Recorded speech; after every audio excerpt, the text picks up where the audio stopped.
আসসালামু আলাইকুম। প্রতিদিনের মতো একই কাজ, আজকেও সেই ইফতার পার্টি। আর আজকের ইফতার পার্টিটা এত গুরুত্বপূর্ণ যেটা না গেলেই নয়।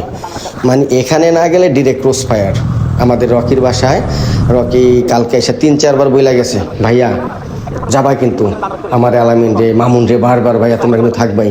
তো যত জায়গায় ইফতার পার্টিতে যাই বা না যাই, সেটা ফ্যাক না ফ্যাক হচ্ছে, ওটা না গেলে ডিরেক্ট ক্রস ফায়ার। একবার ক্রস ফায়ারের আসে মুয়ে জমগা। আমার ভাইটা, এই ভাইটাও আমার খুব আদরের, রকি আমার খুব পছন্দের একটা ভাই। তো ওর বাসায় যাচ্ছি আমরা, ঋদু আমরা সবাই একসাথে। তো ও কালকে মামুনকে আমাদের সবাইকে বলে গেছে। তো এর মধ্যে ঋদু, আমরা আরও কিছু ছোটো ভাই আছে, কিছু ছোটো ভাইয়ের আগেই চলে গেছে। তো এর মধ্যে আমরা বেরিয়ে পড়লাম। ব্যবসায়ী মানুষ চাইলেই তো সবসময় বের হতে পারি না।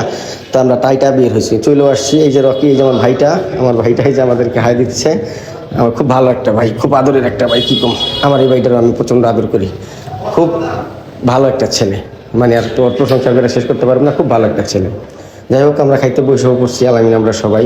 রকি আবার আমাদের একটু দেখতে ছিল, ওই আমাদের খাদিমদারিটা করতেছিল স্পেশালভাবে, যে ভাই। আর আমাদের বন্ডিংটা খুব ভালো আসলে। রকি আমরা ছোট থেকেই, মানে আমার ভাইটা যখন ছোট ছিল তখন থেকেই আমার সাথে বন্ডিং খুব ভালো ছিল আমার ভাইটার সাথে। কি বলবো, ছেলেটা খুবই ভালো। যাই হোক, আমরা আবার ইফতার খেয়ে বেরিয়ে যাব, কারণ শোরুম থেকে আমরা দুইজন একসাথে বেরিয়ে গেছি। আমি, নিশাত, মামুন।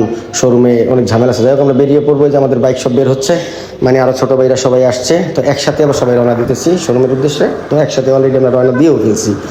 তো কি বলবো আর কি, রকির বাসায় আসলে না গেলেই নয়। তাই এই জন্য আর নাইলেই সবাই বের হইতাম না। শোরুমে প্রচণ্ড চাপ, আমরা তিনজন একসাথে বের হয়ে গেছি, নিশাদ, আমি, মামুন।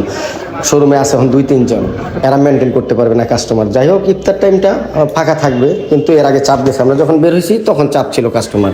ইফতার টাইমটা ফাঁকা, হয়তো সবাই যাই, নামাজ পড়তে সবাই চলে গেছে বা নামাজের থেকে আসছে, ফাঁকা। কিন্তু যখন যাই তখন খুব চাপ ছিল। তিনজন একসাথে বের হয়েছি, তো এই জন্য তাড়াহুড়া করে চলে আসলাম। যাই হোক, মাঠ ফাঁকা, ইফতার খেয়ে সবাই আসে নাই, কাস্টমারও নাই, ফাঁকা ফাঁকাই লাগতেছে। আমার মনে হয় শোরুমও ফাঁকাই আছে। যাই হোক, আজকে বকাটা শোরুম না, আমরা কেউই